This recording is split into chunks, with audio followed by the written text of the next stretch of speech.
everybody, Trienne here. Welcome back to the Be That Create That channel. Super excited to have you with us, but I have a really special guest with me today that I met through LinkedIn connections. And I feel like from the very first time that we had conversation, we connected on so many levels. So I had to bring her in here to get to know her through our community as well. And I'm going to bring up from backstage, Miss Claire Thomas. Hello. Hello, I'm so excited to be here. Thank you for having me. Yeah, I really love doing these interviews, but I have been very excited to get you on here since our first conversation because I'll let you introduce yourself for sure in a second, but I feel like every single thing that you say, I'm like, yes, oh my gosh, yes, and just little golden nuggets of truth and wisdom. And so I'd love for the community to get to know you a little better. And obviously, you know yourself better than I do. So why don't you kind of share with us, who you are, what we're standing for, what you do? Mm-hmm. Yeah, so I'm Claire. My company is called Reaching My Best. I support female entrepreneurs build, define, create, grow their businesses. And I like to focus on not just the doing, but also on the being, because I believe that there's lots of things that hold us back when we have our business. And unless we face those things head on, without a doubt, we're going to come across quite a few stumbling blocks. So that's my passion. And I'm very passionate about collaboration. So everything comes from a place of love and abundance and collaboration, that we're not all here to compete against each other. There's plenty out there for everyone. So let's just help each other out, be kind and compassionate. Mm-hmm. And I think every time I have a guest on here, like I said, I learn something new, but I love the ability to kind of share what other people are doing out there, the impact that they're making. This interview style used to be called Intentional Women Making an Impact, really talking about, before I started the podcast, really talking about the fact that on the daily, we're all making an impact. We might not even realize it with the words that we say, the things that we do, the thoughts that we have, right? So I love that one of the things that you shared is, everybody is hitting those stumbling blocks.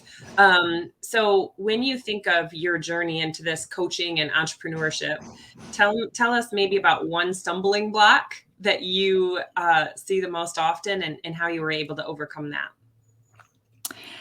I think the biggest stumbling block is that people don't really get who they are, and they don't have awareness in the moment of when they are responding from a place where they think it's about other people when actually it's generally about themselves. And that journey to go within and to see that you can't change anybody else. You only have the power to change yourself. Mm-hmm. So it's how your ability to respond in the moment, your responsibility to choose a different course of action. So I think that is the biggest stumbling block, but I think lots of people aren't consciously aware of that because they're in this cycle of their neural pathways have programmed them in a way over all of their life to behave in certain ways, and most of our behaviors are unconscious. So it's bringing those unconscious thoughts, beliefs, behaviors, customs, everything to the front, and learning that they don't have to be like that. Yeah, one of the things, I just went live about this morning, actually, in the Female Leader Headquarters group, about I had a client who was having a reaction to a peer or a supervisor saying something about her that she didn't necessarily feel was true. So I shared in there, one of the things that I do is I stop for a second and I say, what's the story I'm telling myself? What is the truth? And now what's my next action? And, kind of how you're sharing, we really have to think about that response and be responsible for then what happens afterwards. Yeah. And I think there's also something in, everybody's entitled to their own opinion, and everything everybody says is for a reason as well.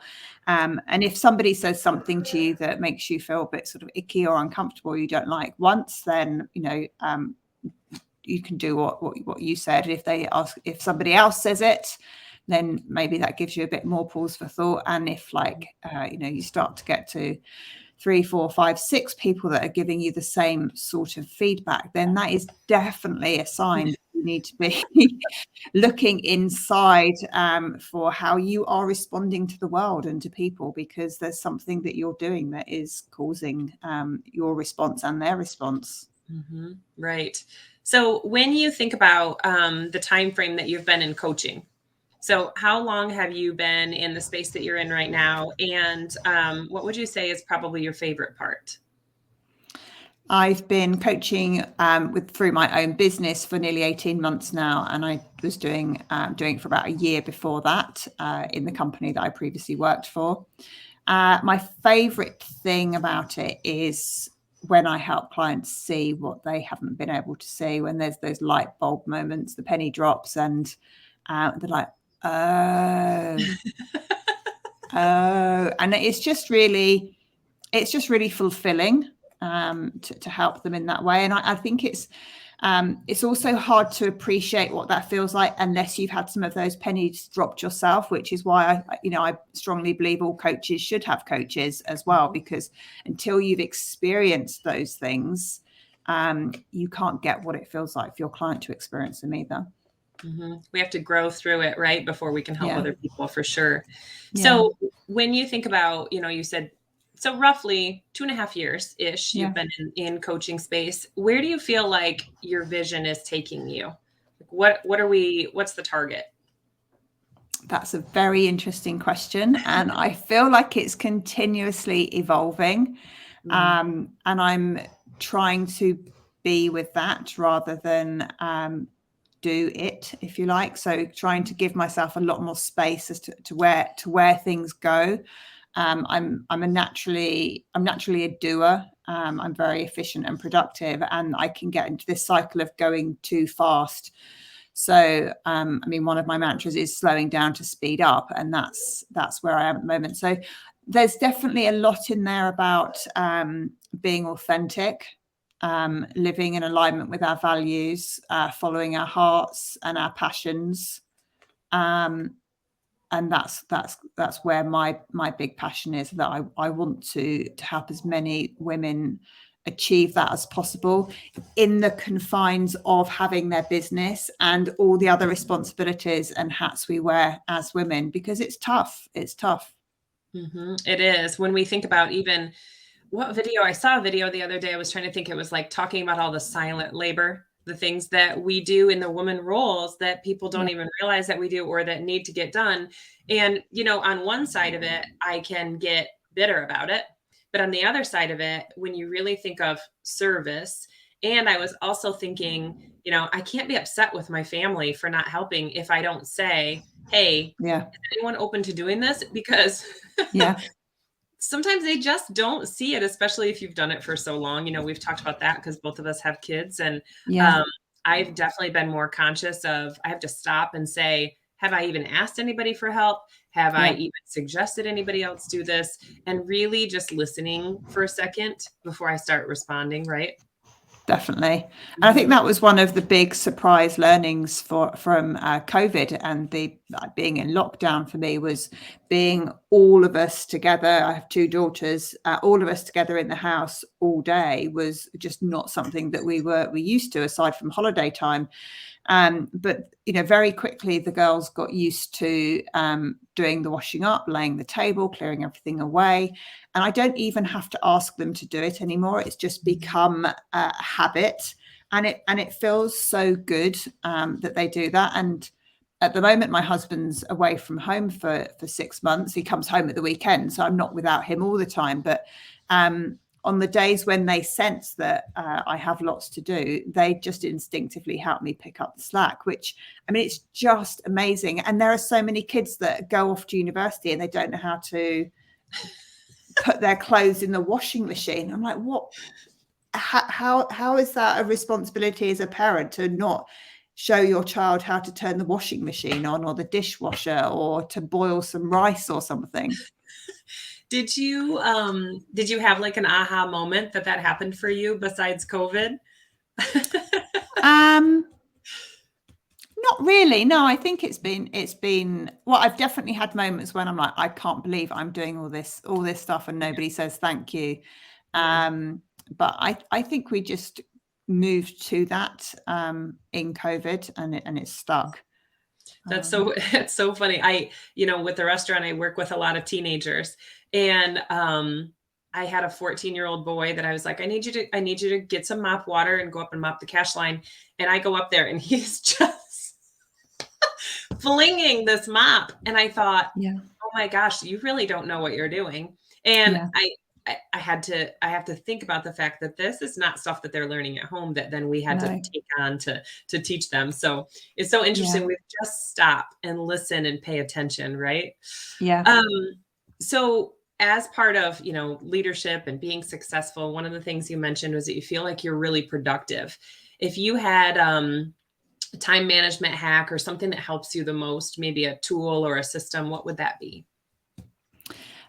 It goes back to living in alignment with your values. So what are the things that you need to do that will help you achieve what you want to achieve? So well, and then there's the side of does doing this thing bring me joy? And there are always going to be things out there that we have to do, like the washing. Mm-hmm. But we can let go of some of those things if we want to. We don't have to. We don't have to put the washing machine on as soon as the laundry basket is full. The world won't end if we leave it a moment. So I think but when it comes to the workspace, it's very much about what do I want to achieve and what tasks today will help me achieve that, or make me feel like I'm doing this and my passion is there, and everything else can fall to the side. Mm-hmm. So there's that sort of question you ask yourself: what's the worst that can happen if I don't do this? Right, exactly. And teaching Yeah. that to, our teams and our kids. And Yeah. yeah. When you think about, I've had my kids ask me a number of times kind of like to explain what it is that I do. How do your kids describe what it is that you do? Interesting. I don't think I just wonder if I've had that conversation. I know that they have had that conversation with my husband, because his job is a lot more complicated. And then he always says it's really fascinating how they distill it down into something that is like, oh yeah, well that is it, but it's just so succinct in Mm-hmm. their sort of their understanding. They get that I help people work out what they want to do, how to do things. I don't think they get the being part so much. Mm-hmm. I do a lot of mindfulness and incorporate a lot of mindfulness into my work, so they get all of that, because we've stopped doing it so much now. But again, during lockdown, we started doing 1, 2, 3 minutes of meditation before we went to bed. So instead of reading a story, it was the mindfulness. So they get all of that side of it for sure. Isn't it beautiful how like some of the stuff that we're learning to really, I almost would call it even self-care for self-nurturing for ourselves, that the more and more that we practice that and have those conversations with our kids, I feel like we're really setting them up with Yeah. some tools that, just weren't part of the vocabulary when we were Yeah. younger. That is Yeah. going to really help them deal with some of the craziness that's going on around the world. So that's awesome. Yeah. And I think one of the a quick example is around like mobile phone usage, because obviously there's lots of concern out there about how kids are using phone and what age they should be allowed to use them, etc. We have a routine in our house where the phone stays downstairs in the kitchen when we go to bed or when we're watching television as a family. And I noticed last week when my daughter was revising that she'd left her phone downstairs to revise, and I was like, interesting. Mm-hmm. Yeah, to get I think that it's yeah. into practice, that it doesn't have to be with you Yeah. all the time, Yeah. Mine stopped ringing, stopped vibrating, stopped doing anything except for showing a notification up on the screen. And my husband keeps saying, "You need to get a new phone. You need to get," and I thought, I really don't want to, because I don't want to hear any of it. Because I recall there was a couple times that my youngest would hear my phone ding, or she would, hear it ring, and she'd say, "Oh, we need to go get it." I said, "No, we don't." I don't need to get that right now. Your Yeah. dad has a specific ring, your grandma has a specific ring, the restaurant has a specific ring, right? So I had already tried to tailor it a little bit to help. Yeah. But to completely just get nothing is actually kind of nice. It's awesome, isn't it? And to help with that, I mean, I've even turned off all the notifications for any apps on my phone. Like I Yeah. really get nothing. And from a time management perspective, Yeah. really helpful. Definitely. And it goes back to that programming of your brain, because the more you hear that ping going off in the distance, and the more you start associating that with I need to go and do something, or I need to go and check. Mhm. So it's actually a very hard habit to break, that association with the noises, but turning them all off is probably like the way to do it. Mm-hmm. So you and I met through LinkedIn. Is LinkedIn one of your favorite social platforms? Which other ones are you using? I use Instagram and Facebook. I use YouTube channel. I do weekly free mindfulness sessions on a Monday, so they stream to YouTube. But LinkedIn is my favorite, particularly for the sorts of people that I want to meet. And I haven't had a bad conversation with anybody that I've met on LinkedIn, which just blows my mind. Right. Now, most of the women that are in our audience are people who are really just kind of starting out. So, any advice for them on how to get that YouTube channel started, or start that podcast, or start doing the interviews? My top tip would be, and this was something I was told last year, was messy versus right. Is that you can spend a lot of time trying to get it perfect, but it doesn't need to be perfect first time. And the first time you put something out there, the chances are the number of views you're going to get is pretty small. So it really doesn't matter if it's not perfect. So I'd say just do things in incremental steps, and add to it as you feel comfortable. So, for example, I also do StreamYard conversations on LinkedIn, and I've only just recently started putting that out as a podcast as well. But that was an incremental step that then felt comfortable to do. Mm-hmm. Right. And I feel like, don't you feel like the more you do it, the more confident you get in it? Yeah, Mm-hmm. definitely. And Definitely. did you feel like you had already kind of defined what you wanted to talk about beforehand, or has it kind of evolved for you? In my streamed conversations, I had an idea at the beginning of what my interview structure would be. I very, very rarely keep to it. I like the conversations like you and I having, that just sort of go with the flow and they feel authentic. And that's what I don't have anything to prove to you by having this conversation with you. I enjoy talking to you, so I it's going to be me. Mm-hmm. And I find that those are the ones that I'm drawn to, even as I'm like listening to podcasts, the ones that are just more conversational structure, or if I'm going to spend any more time on YouTube to watch a video or listen to a video, I just don't want things that are so structured that I almost feel like I'm in a lesson. Yeah. Rather than having a conversation with somebody and really seeing how they're making an impact, and seeing how, people are making a difference in the world that you just have no idea that they're even out there. Yeah. Mm-hmm. Yeah. And there's one of my favorite podcasts. When I started listening to it, it was kind of about 45 minutes long. And the guy that runs it, he calls it long form now. And his conversations, he has some incredible authors and guests on there. And his conversations can be sometimes 2.5 hours. And I love them. Just get really absorbed, and they flow, and they're natural, and there's all this information, and you come out and you're like, I learned so much from that. I felt like I was just eavesdropping on a conversation, kind of in a nice way. But yes, I love that as well. Because it's almost like you're picking and choosing who is at your table. Yeah.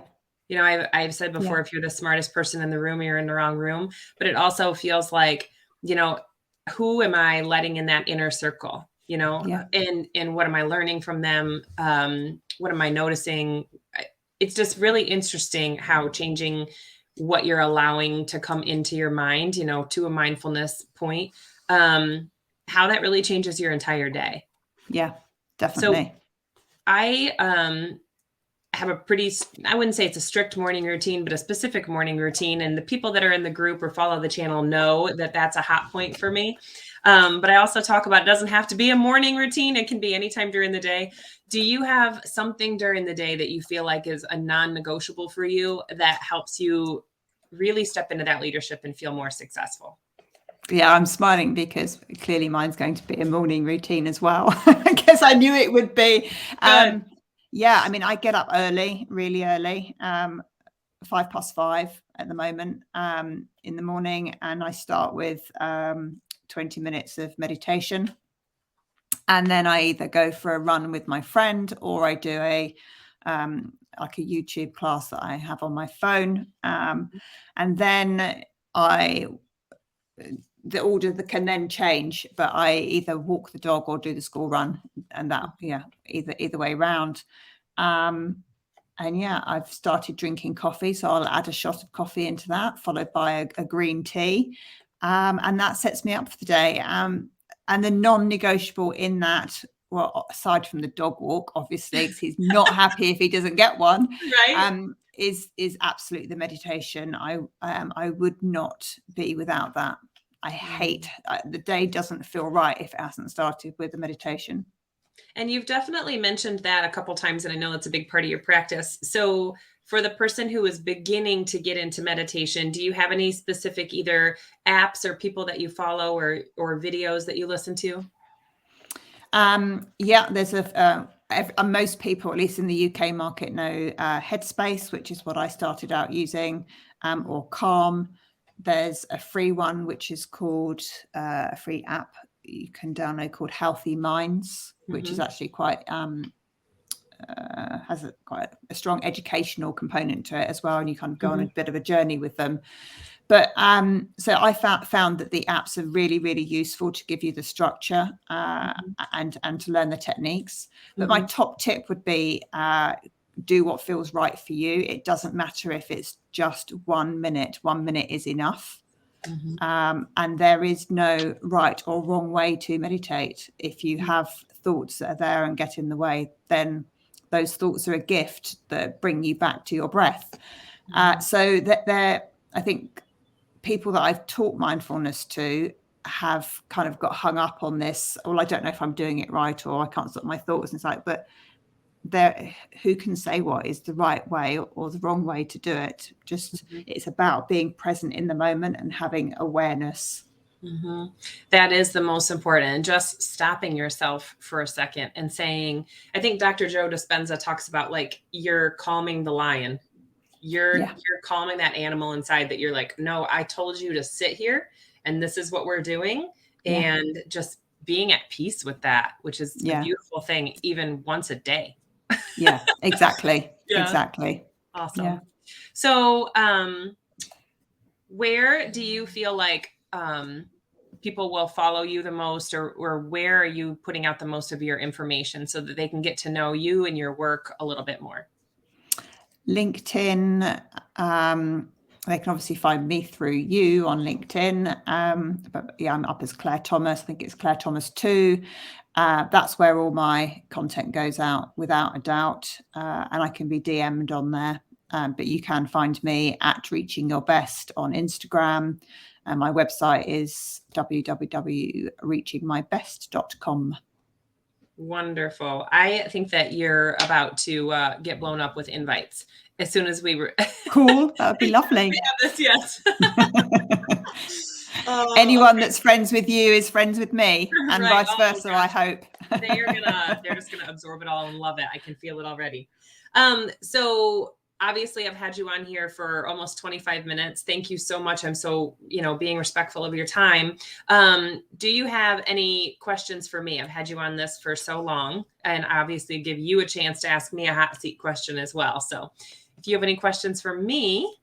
Yeah, so we spoke about this before we went on air. I have a very random question for you, and it comes from a place of very much curiosity. Okay. Are you in any way ambidextrous? Oh, interesting. I broke my right arm twice, so I kind of had to force myself to be, but I did not push that at all. You know, in the moment when my right arm was broken those twice, I used my left a lot and I got good at it. But from after that, no, I never really use it, honestly.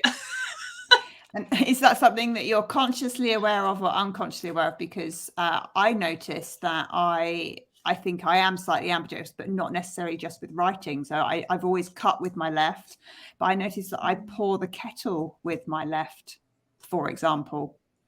That's interesting. I would say I pretty much use my right for everything. I'm even trying to like think about the restaurant, what I do in the restaurant, and it's pretty much my right hand with Yeah, everything. So, you know, there's that fun thing that you do where put your hands together, which one's over the top, put your hands together, now put the other one over the top. How does that feel? yeah, And it feels awkward for me when I try to use my left hand for anything that I normally use my right. That's funny. yeah, yeah.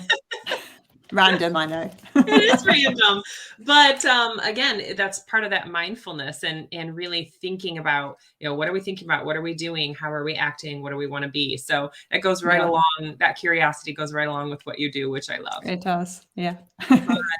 Well, thank you everybody for jumping on with us today. And thank you, Claire, for making time Pleasure. for our group and our channel. And I would love to have you back again anytime.